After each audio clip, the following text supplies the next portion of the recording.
You're listening to Transcaster Radio, a podcast about trans life and all that goes along with it. You can listen to the show anywhere you enjoy podcasts, and we'd love for you to subscribe, rate, and give a review. It helps us reach more people, and we greatly appreciate it. Now, here's your host, Caden Taylor. Hey, Transcasters. Welcome to this week's episode of Transcaster Radio. I'm your host, Caden Taylor. This week, we are going to talk about acceptance and how important it is in everybody's life. Have you ever thought, do I truly accept myself? Do other people accept me for who I am? What does it mean to accept yourself? Acceptance is defined as the action or process of being received as adequate or suitable. Yes, that's the actual definition. Self-acceptance isn't easy to achieve. Someone who has a developed self-acceptance sees their unique worth and has a merciful attitude towards themselves. Self-acceptance and self-esteem are essentially the same. As children, we accept ourselves only to the degree that we are accepted by our parents. Is it the same way as adults? Do we only accept ourselves to the degree that other people accept us? The positive regard we received from our parents may have depended almost totally on how we acted. Unfortunately, we learned that many of our behaviors weren't acceptable to them. Identifying ourselves with these objectionable behaviors, we inevitably came to see ourselves in many ways inadequate. Your parents, like my parents, might have transmitted messages like we're selfish, not attractive enough, not smart enough, not good or nice enough, and so on. Due to this, mental health providers believe that we only see ourselves as conditionally accepted. The ramifications from this is that as a person, we regard many aspects of ourselves as negative. We internalize feelings of rejection that we receive from our overcritical parents. Due to the human psyche and how it operates, it's almost impossible not to treat ourselves the way our parents did. How do you accept yourself if you've never had acceptance from the people most critical in your life at such a young age? Our parents aren't the only people in our lives when we were children that affected our self-esteem and self-acceptance. You must consider everyone: your teachers, siblings if you have any, peers, grandparents, etc. At any rate, it's safe to assume that almost all of us enter adulthood with a negative bias towards ourselves. We share a common habit of blaming ourselves or to see ourselves as defective. In some ways, it's like we all share the same virus of self-doubt. So when I was facing this issue, I asked myself, how do I become more self-accepting? This is when it all began for me. I learned that I needed to propagate self-compassion, I needed to let go of all my guilt, and most of all, I had to learn to forgive myself. Accepting ourselves unconditionally would have been automatic had our parents and the people around us relayed that message about us as a child. Unfortunately, my parents and people around me did the opposite. So acceptance towards myself was not something as I became an adult was already there. Of course, I'm not saying that parents need to coddle their children and not discipline them, but the environment overall should be positive. Since some of us grew up in a less than positive environment, it's up to us to validate ourselves and basically say to ourselves, we are okay. For me, I think I became complacent and having self-pity for my lack of self-acceptance. We can't be complacent in our ways, but instead overcome our own judgmental habits of ourselves. For me, I wanted to be in a normal state of non-judgment towards myself, have personal fulfillment, and peace of mind. To get to this place, I realized I need to be up to the challenge of combating those thoughts. From the beginning, I felt obligated to demonstrate my worth to others. My approval-seeking behavior stemmed from my parents' conditioning towards me. Have you or do you feel this way? This is a huge undertaking of exploration of yourself, but important to have self-acceptance. In a sense, we all have love scars from the past, from our childhood, and even from our young adulthood. To become more self-accepting, we must tell ourselves that we have done the best we could, even with the past negative conditioning we've gone through. The first thing I did was figure out the things I felt guilty towards. By defining the things I felt guilty about, I could work through them. I also asked myself, what is it about myself that I don't accept? This was a huge factor when I came out as trans. I had to define my transphobic behavior towards myself and realize that I wasn't accepting of who I was. I was able to bring compassion and understanding, not just to this one item I felt guilty about, but to all the things I felt guilty about. By doing this, I was able to eradicate exaggerated feelings of guilt and shame on standards that simply didn't mirror what could realistically be expected of me at that time. When I was going through my own journey of self-acceptance, I found 12 ways to cultivate self-acceptance. Step 1 is to set an intention. This is where self-acceptance begins. We all do things with intentions, therefore it's not a surprise that self-acceptance starts with intention. It's vital that we set intentions for ourselves, that we are willing to shift our mindsets of blame, doubt, and shame, and allow ourselves tolerance, acceptance, and trust. This was hard for me. Simply setting the intention to change my mindset was difficult. Not that I am very old, but they do say you can't teach old dogs new tricks. I think this goes for anyone, regardless of your age, because we all get to a point in our lives that it's hard for us to change our habits. As children, we change like the wind changes. But as you grow up, you begin to like things a certain way and do things the way you like them to be done.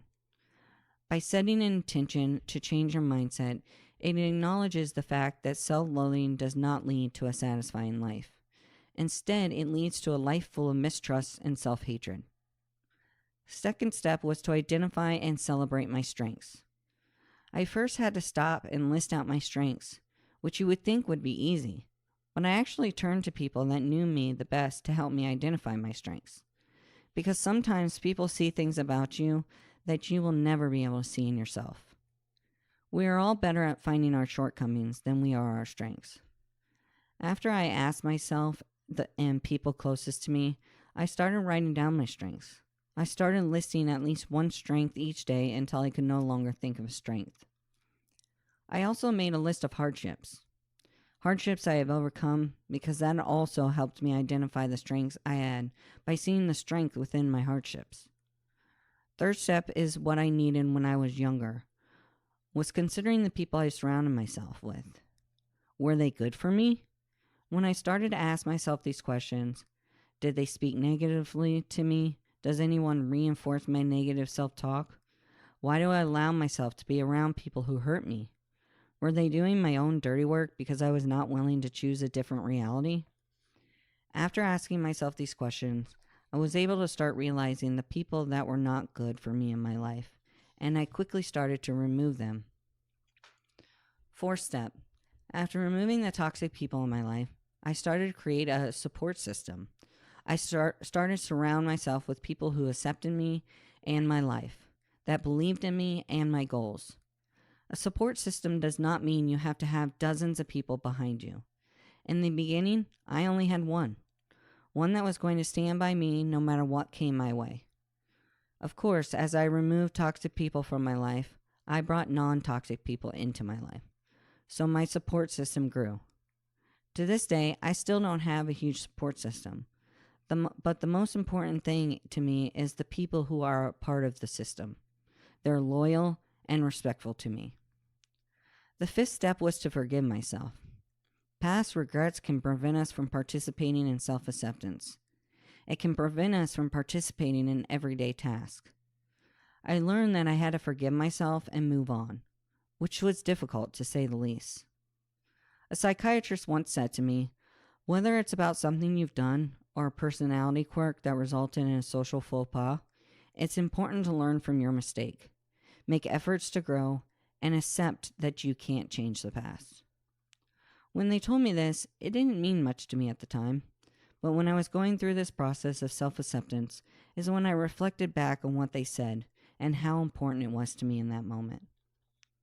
I learned that at the time the decision was made, it was made with the best information I had, that the decision or behavior might have not been correct in hindsight, but it was the best choice at that time. Have you or are you your worst internal critic? I am. This was the sixth step I had to look into. I had to learn to quiet that part of me. I had used it as my voice of reason for so long that I thought of it as the truth. I started telling myself, you can do this, that I am the only human. I am doing my best, and I make mistakes just like everyone else does. One thing I struggle with is the fact that I haven't fulfilled or may never fulfill all my dreams. The seventh step for me was my dreams. And no, I don't mean dreams you have when you're asleep. I'm talking about dreams when you're a child. Dreams of becoming a doctor, a scientist, an astronaut, etc. I had to reconcile those idealized dreams I had as a child and not compare them to the reality of my life today. That doesn't mean I don't and you don't have dreams, because we all certainly do. But I had to get past the ones that had not come to fruition for me. Something I didn't think of through this journey was the act of giving back. This was my eighth step. They say in my generation, the millennials want and need jobs that mean something to them and is giving back to their community. This might not be true for this whole generation, but it has been true for me, and the need and desire to give that back is exactly what I did. I went looking for a different job that would offer me this, and after a while I found one. I also found volunteer opportunities to give back to the community, especially the LGBTQ and trans community that I am so passionate about. It's the main reason I started Transcaster Radio. Giving back to people is vital to my own self-acceptance and own well-being. It might not be for you. You need to find those things that are important to you. My childhood was tumultuous to say the least. It was a whirlwind of negativity, non-acceptance, and emotional torment. The ninth step is still something I am working on, and how I will get to the point where I can check it off the list is complete, but I'm not quite there yet. Realizing that acceptance was not resignation was important. Acceptance is also letting go of the past and things we can't control. As a child, I had no control over my life. The adults did. But despite this, I hold on to it. I'm trying to focus my energy on what I can control, which is empowering. Do you struggle with this? I think a lot of us do, and it takes hard work and determination to get through it. Through therapy is where I learned my next step, the 10th step in my process. My therapist wanted me to learn to speak to my highest self. I remember asking her what the hell she meant by this. She explained that speaking to your highest self is demonstrating empathy, compassion, and love towards yourself. She had me do an exercise. I had to visualize my highest and best self that lied deep within me. I had to imagine that highest self stepping outside of myself and looking at myself in my current situation. Then I had to ask myself what I would advise myself to do. I thought this was silly at first, but I took my time and did the task she asked me to do. It ended up being eye-opening and self-healing. Try it out and let me know what you think. Did it help you? For my 11th step, I asked myself, are you kind to yourself? I know it seems like a silly question to ask, but that's something I was not very good at. I still struggle being kind to myself today. When I was kind to myself or thought about myself, I felt like I was being selfish or was undeserving of it. But the key to self-compassion is to understand that weakness and frailty as part of a human, as part of the human experience. You have to come to accept yourself even with your flaws, not in spite of them. It's what I have done through my journey so far, and it is something I work on every day. The 12th and final step in this process was the saying, fake it until you make it. I have heard this saying so many times in different facets of my life. Even if you aren't at the point of self-acceptance or you're unconvinced you aren't a worthy person, you must keep at it and not give up. That's where the saying, fake it until you make it, comes into play. Don't lose hope in yourself because no one is perfect, and finding acceptance and receiving acceptance takes time. Just remember not to quit and love yourself, because at the end of the day, you have to account for only yourself. All right, Transcasters, that's all I've got for you this week. Thank you for listening, and make sure you tune in next Tuesday for another great episode. So remember, until next time, love life, live authentically, and as always, rise up. Thank you for listening to Transcaster Radio. Be sure to visit transcasterradio.com to access the show notes and discover awesome bonus content.